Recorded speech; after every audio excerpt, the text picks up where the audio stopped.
Welcome back. It's time for another Intrigue Journal with the very mysterious Sean Paul. Good morning. Good morning. All right, so I'm like late in February. I'm sitting having a meeting at the Crescent Hotel, and we're working on some promotions and whatnot.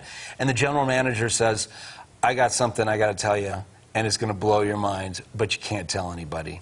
And don't you love that? What good is that going to do you? I know. And you know what? He did tell me. And I don't know if you're familiar with a lot of the storylines that are behind the Crescent Hotel being one of America's most haunted hotels. You see that? You see that right there? Yeah. That's like a crime scene. Those are guys with hazmat suits, and they're investigating something that they discovered on the grounds of the Crescent Hotel. He's like, yeah, but you can't tell anybody. And so I'm like, and when he told me, my jaw dropped. When did it happen?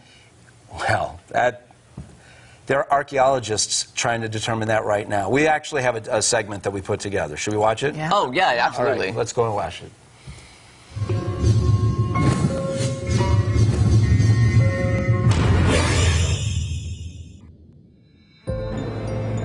I am at the Crystal Ballroom in the Crescent Hotel, and this is where we do our seance every Halloween night. So why do we do our seance here? Because the Crescent Hotel is said to be the most haunted hotel in all of America. Why is that? Because it has a very intriguing story. Norman Baker in the late 1930s claimed that he had discovered the cure for cancer. Baker, a vaudeville showman, inventor, and radio broadcaster, claimed that his cure was extracted from watermelon seeds. At that point, he purchased the Crescent Hotel and made it into the Baker Cancer Hospital. He used his radio station to promote and advertise his cancer treatment and his cancer hospital, and hundreds of poor dying people came. They paid Dr. Baker for treatment. That didn't work, and eventually they all died at the Crescent Hotel, which is why it's now believed to be America's most haunted hotel. But the story doesn't end there. In fact, although Dr. Baker never went to medical school, that didn't stop him from conducting autopsies in the basement of his hospital in what they refer to as his morgue. During those autopsies, he harvested cancer tumors from the patients that he failed to save. He collected those tumors in little glass bottles. He then put them on display as to suggest that those tumors were proof that he had saved hundreds of lives.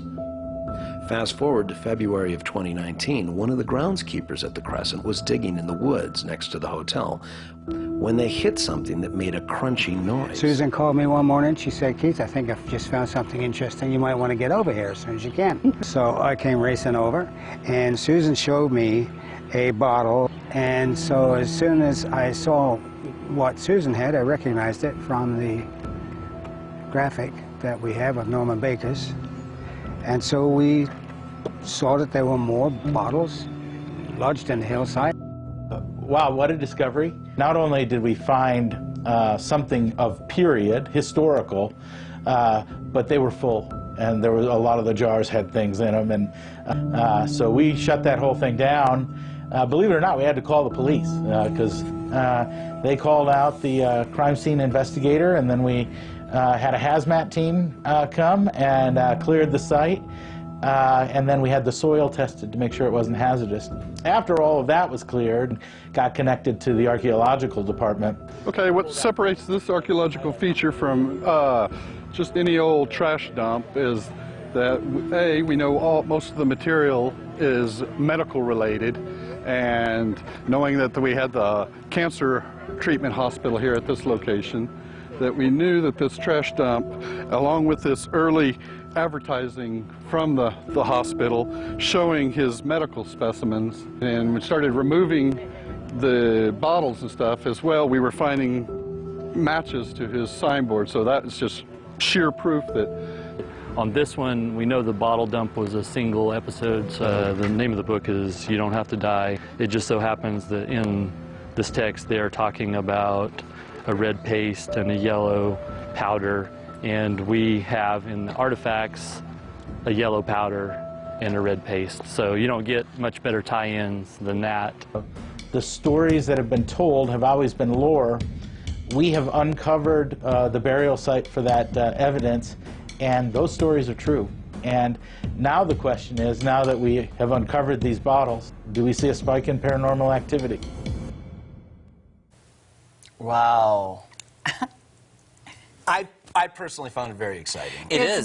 Now, I have a question. Were Yeah. there any organs in any of those bottles? Well, they're testing that, yes, Okay. and they want to make, because I remember almost 20 years ago, I went and I took a ghost tour there, and you hear this scandalous story of this guy and these Yeah. poor people dying, and you just wonder how much of it is true. Because I've been on several ghost tours, and you wonder when they're maybe exaggerating the stories and whatnot, and then they go and in this burial site, they find artifacts that substantiate the stories that they're telling them. Now there's going to be a whole nother chapter to these ghost tours at the Crescent Hotel, because they're going to put this stuff on display, and you'll be able to see it.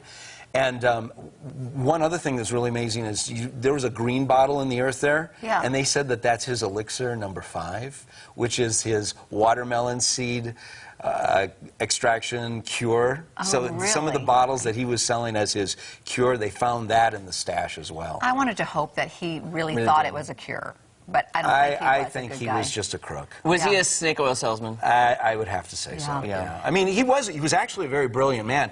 He made like calliope musical instruments, and, Oh, yes. and he actually made himself very, very wealthy doing that. He was an engineer of sorts. He was a dynamic showman, and so if he's a showman, he can sell. Sean, how right, did Jeremy? Yeah, that's true. How did he pass? Do we know? I think he died in jail. Oh. Oh yeah, yeah. Oh. They got him a mail fraud.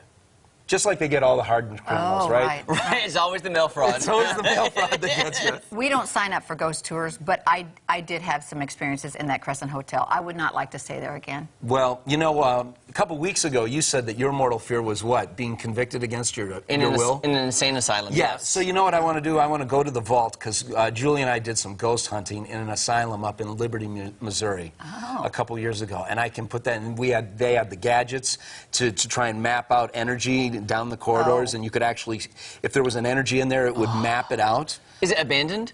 Or is it still in use? No, somebody owns the property, but Right. that one is untouched. The But there's asylum no building. patients, though? No, Okay. no, Okay. yeah. So we went You through be the there. first, Jeremy. Probably so. Coming soon to Sean Intrigue Paul and Journal. Julianne would leave me there. And I'm like, my fear's coming true. I would actually, I know this sounds weird, that is my fear, but I would like to see that, actually. Okay. Yeah. I really would. Well, Okay. I'll get to work on it. Thanks, Sean Paul. My pleasure. Yeah, we Thank you, always guys. enjoy what you have. Love being here. It's intriguing, as always. Yeah. All right, Ozarks Fox AM, we'll be right back.